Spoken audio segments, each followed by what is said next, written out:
The following conversation is in regards to the things I have learned about creating boundaries, the ability to negotiate them, the ability to stand on them, and the ability to remove them. So, on the topic of boundaries, there are many reasons why we need to establish boundaries in all forms of relationships. This particular topic today is going to be in regards to love as a reason for interference. One of the experiences that I've been through being somebody who is kind of a people pleaser, I grew up in a situation where my circumstances created a personality profile, being surrounded by dominant people who I don't know if they felt that I was weak. I'm not sure what it was that caused their position, their their perspective on why they needed to protect me. Many of that, a lot of it was disguised as love in the form of family love, and a lot of it was jaded with all kinds of forms of jealousy, potentially. I don't want to sound like I'm arrogant by saying so. It's just something, it's a read that I got from many of the relationships that people don't accept you for being who you are. They don't accept what comes out of your mouth. They don't accept your choices. And they don't really believe that your choices are healthy for you, maybe. And they do that in relation to their own perspective on life and their own reasoning on how to maneuver and navigate life. And so I found during the last couple of years, I've had to go through a learning posture of trying to pretty much hold, my life was changing in such a drastic way. And a lot of it was scary for me. And it's understandable that it was scary for people around me. That things were changing in my life. And I wanted to embrace the changes because I wanted to elevate myself and grow and become even more secure and less I don't know how do I want to say it, less formable, less tolerant. I wanted to become less tolerant. I think I wanted to be less of a people pleaser because it wasn't really serving me to always have to do what everybody else wants me to do. And therefore there became a point where I had to decide that all of this love that I was surrounded by was not helping me. And then there's another aspect that I don't believe is easily come to, another perspective that comes along, and it takes a while of introspection to try and figure it out because it doesn't always make sense. And that is that people pick up on changes in your behavior, and it's confusing for them. And therefore, if they believe that they are caring for you or looking out for you in a protective way, in a loving way, they may be afraid for you because what you're doing is scary for them. So there came about reasoning in my life to separate myself from people who were trying to protect me. And as I was changing, my situation was such that it was challenging for me.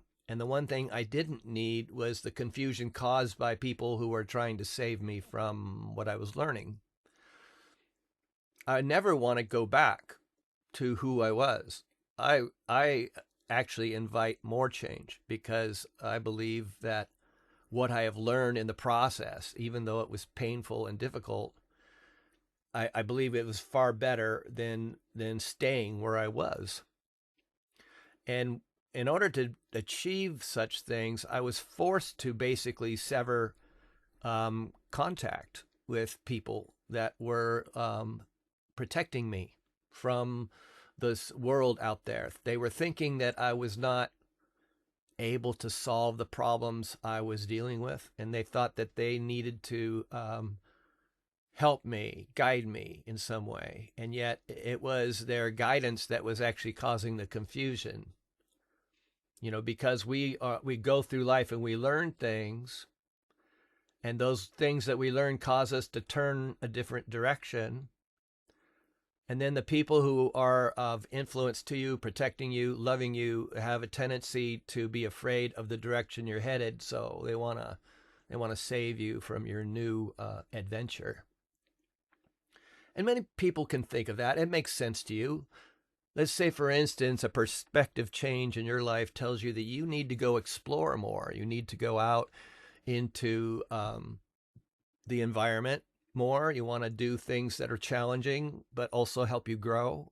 It could be anything from extreme camping to traveling to other countries. I know many people who literally have hardly ever left their country of origin. And they sometimes think of it as a scary thing to go to, especially certain environments out there, certain countries that people are afraid to go to. And I might fall in that category. There's certain places that I would be afraid to go to, but there are places where there's curiosity and a desire to learn. And so it became an issue for me, the interference. And in many cases, it ended up being having to kind of clear the decks of interference, removing every obstacle out of my way. And it turned out to be a good choice for me. Basically the shutting the door to sharing of my information with people. I started shutting the door to who I shared what was going on with me.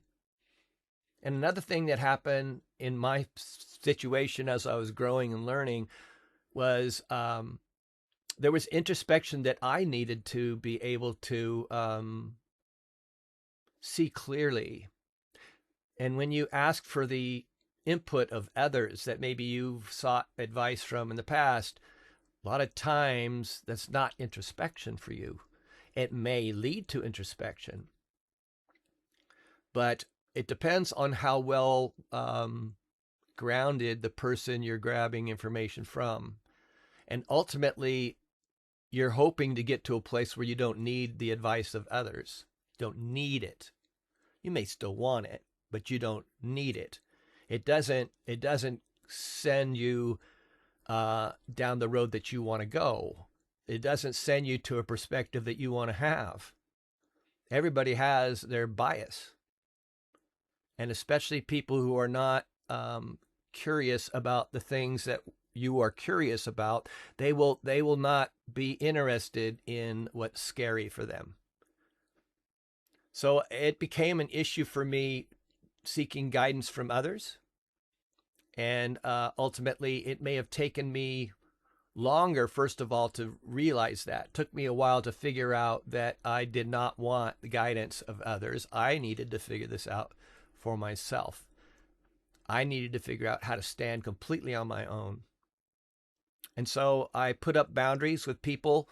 These boundaries are still up and still established. And so what I wanted to delve into is for those who they seek to re-enter my life, but I'm not allowing it. And they may be interested in entering my life and negotiating the terms. And there are those who will not be allowed back yet. I think it's because of one thing that I have learned is that especially people that you have a long history with, and I've mentioned this before, people that you have a history with, family, and people you've known for a long time, they have a tendency to remember who you are. They remember who you are. And the problem is their memory doesn't really match who you are anymore. And so what you will find is that people will try and negotiate putting you back where you belong. They will try and not accept you for who you are. They want you to be who you were. And this is a problem that you run into with long-term relationships and those who, if you don't put a boundary up, you have no terms for negotiation. They just will continue to interfere out of the act of feeling that they're protecting you or loving you. And so as a means of you finding the courage to stand on your own, you need to have a boundary set so that they realize that advice is off limits. You're not asking for their input. You're not asking for their permission to be who you want to be. And so this is one of many reasons for boundaries, but this is a particular type of boundary that has been extremely beneficial for me. It has put me in a position where now it's actually hard for me to see the reasoning for even reestablishing those relationships. Why? Because there's always going to be a desire on the part of those around me who love me and want to protect me. It's going to be a challenge for them to see the reasoning for accepting me for who I am and not trying to push me back into something that makes them feel more comfortable.